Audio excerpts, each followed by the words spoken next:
Jadi waktu Rasulullah mengembala kambing nih Pak, disitulah Rasulullah dapat pengaruh buruk dari kawan-kawannya sesama pengembala.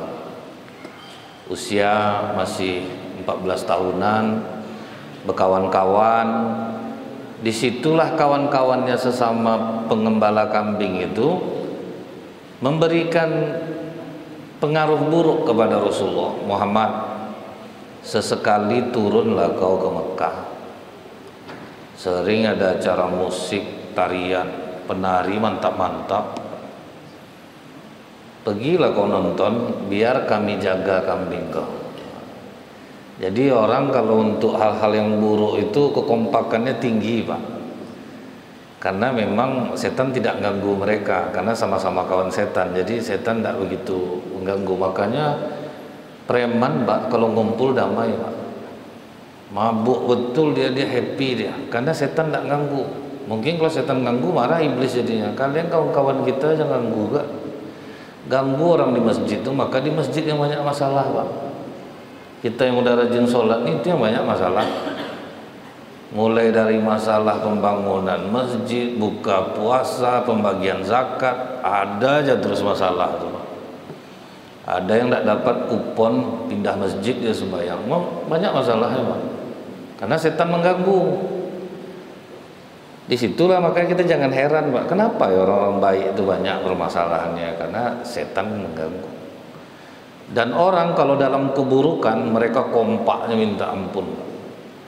Saya kalau menengok orang mau diperiksa jaksa, itu berunding lah telepon tuh. Nanti bang kalau ditanya ini jawab bang ya, kompak Pak. Memang bagus kekompakan mereka tuh. Pokok lolos, jangan sampai kena bapak nanti. Ini ditanya ini jawab, ditanya ini jawab. Pergilah kau Muhammad, biar kami jaga kambing kau. Apakah Rasulullah terpengaruh Pak? Terpengaruh Pak. Berangkat Rasulullah. Jadi ini kita lihat betapa Rasulullah itu seorang manusia biasa juga. Manusia biasa beliau itu ketika dihasut oleh kawan-kawannya rupanya pergi dia nonton. Disitulah peran Allah besar. Belum sampai ke tempat acara nyanyian dan tarian itu, dikasih Allah lah Rasulullah rasa kantuk yang teramat sangat. Jadi belum sempat nonton, terkantuk di jalan tuh, tertidurlah Rasulullah. Jadi belum sempat nengok. Berarti ngantuk tuh kadang adalah penjagaan dari Allah. Tapi tidak tahu juga saya kalau di pengajian orang terkantuk itu penjagaan Allah, tidak tahu juga kita tuh Pak. Karena memang ya saya rasa itu termasuk rahmat Allah loh. Karena gini, orang di rumahnya udah tidur pakai tempat tidur yang bagus, pakai AC, tidak bisa tidur Pak. Ini duduk kita dengar pengajian, sedang duduk tertidur gitu Pak. Jadi kalau bapak ibu payah-payah tidur, datanglah pengajian Pak. Itu mudah kita tertidur. Apalagi Jumat tuh Pak. Sedang duduk bisa tidur juga. Paginya Rasulullah bangun, udah tinggi matahari. Baliklah Rasulullah ke tempat kawan-kawannya sesama pengembala kambing tadi. Mereka berebut ingin mendengar apa yang dirasakan oleh Rasulullah. Gimana Muhammad? Mantap kan acara tarian kemarin? Apa yang mantap? Aku itu tidur. Tidak ada sempat aku nonton. Coba ulang balik Muhammad, biar kami jaga balik. Itulah Pak, kompaknya orang dalam keburukan. Apakah Rasulullah mengulang kembali? Iya. Balik Rasulullah besok malamnya balik, tertidur lagi Pak.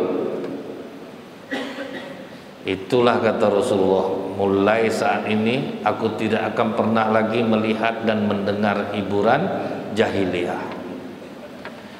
Dan gara-gara kata-kata Rasulullah di waktu kecil inilah orang menganggap musik itu haram. Jadi padahal itu kata-kata Rasulullah untuk dirinya sendiri waktu itu. Karena siapapun pasti sepakat Pak, kalau hiburan-hiburan jahiliyah yang memancing nafsu, yang memancing syahwat, siapapun pasti tahu itu haram. Kalau yang seperti itu. Tapi Rasulullah mengambil sikap tegas. Rasulullah akhirnya memutuskan berhenti menjadi pengembala kambing. Nah, di sini pelajarannya apa, Pak? Kalau rasanya berteman membuat iman kita hancur, tidak berteman jauh lebih baik. Bila tempat kita bekerja membuat akhirnya kita bercampur antara kebatilan dan kebenaran, berhenti jauh lebih baik. Jadi memang ini dilema nih, Pak. Kadang kita berpikir sampai kita memudahkan sesuatu yang sebenarnya salah gitu. Dia sepele, Pak, tapi kita anggap itu benar. Dan kita mengiyakan, kita rajin juga sholat, Pak. Tapi ngolah orang ini masih juga iya gitu. Karena itu udah kita anggap benar. Berapa ngurus nih, Pak? Kalau resmi tidak bayar sebetul Bang, cuman lama Bang nunggu ya. Kalau Abang mau cepat bisa.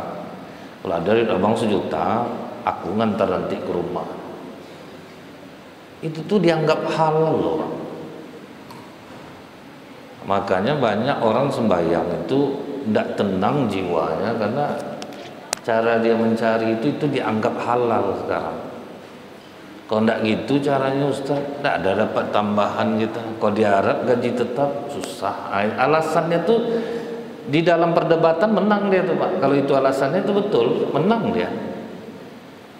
Misalnya nih, syarat masjid paripurna ada security, kadang kita tidak usah lagi security lagi. Itu udah bohong, Pak.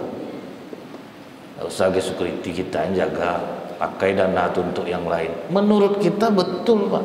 Menang kita dalam perdebatan, tapi itu salah. Coba lakukan aja betul-betul, Pak, kan? Security, tukang bersihkan sekian orang, aman buat laporan tuh, Pak. Buat laporan tuh mudah, Pak. Mengakalinya yang susah, itu yang buat jantung berdenyut tuh. Kalau buat laporan tuh mudah. Jelas-jelasnya buat laporan tuh mudah, Pak. Cuma mengakalinya itu susah. Imam tidak hadir dibikin juga terlaksana. Udah bohong, Pak. Itu kita anggap biasa. Dan kita menang kalau ya tidak mungkin pula. Nanti kita buat pula tidak hadir kan tidak mungkin pula. Itu tuh ya. Dari hal-hal yang remeh itu tuh, Pak. Makanya Rasulullah memilih berhenti mengembala kambing karena ini udah tidak aman untuk iman aku nih. Ini akan kalau aku teruskan mengembala kambing, rusak aku jadinya.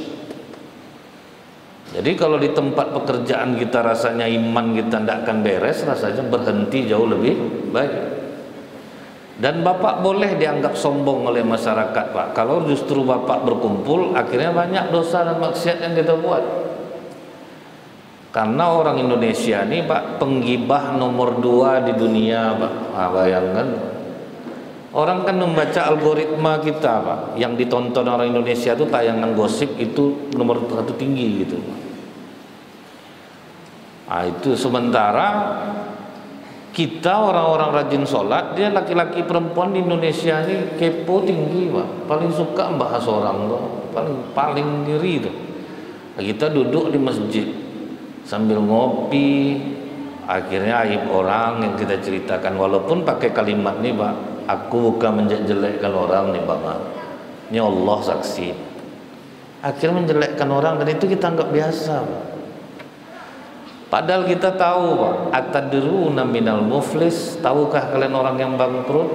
Orang yang punya banyak harta kemudian habis ya Rasulullah. Bukan. Orang nanti di akhirat datang bawa pahala sholat, puasa, zakat, haji, tapi pernah menuduh si anu, menggunjing si anu, menzolimi si anu, ditransfer semua amalannya kepada orang yang dia zolimi. Itulah yang rugi besok. Bisa jadi termasuk kita. Jadi Rasulullah itu sudah menganjurkan kita, pilihlah berkawan. Datang orang bilang kan kita tidak boleh milih-milih kawan. Rasulullah menyuruh milih, Pak. Pilihlah kawan yang kalau kita dekat dengannya bertambah iman kita, Pak. Tambah dekat kita ke Allah rasanya. Ini asal duduk tegang sarap kita cerita, dia mudik masuk terus saja. Ini ada proyek nih Bang, ini apa enggak?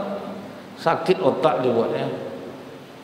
Kadang yang diceritakan tuh cerita bobo aja semua Pak, cerita Nanda, cerita bobo, nggak jelas duit tadi mana.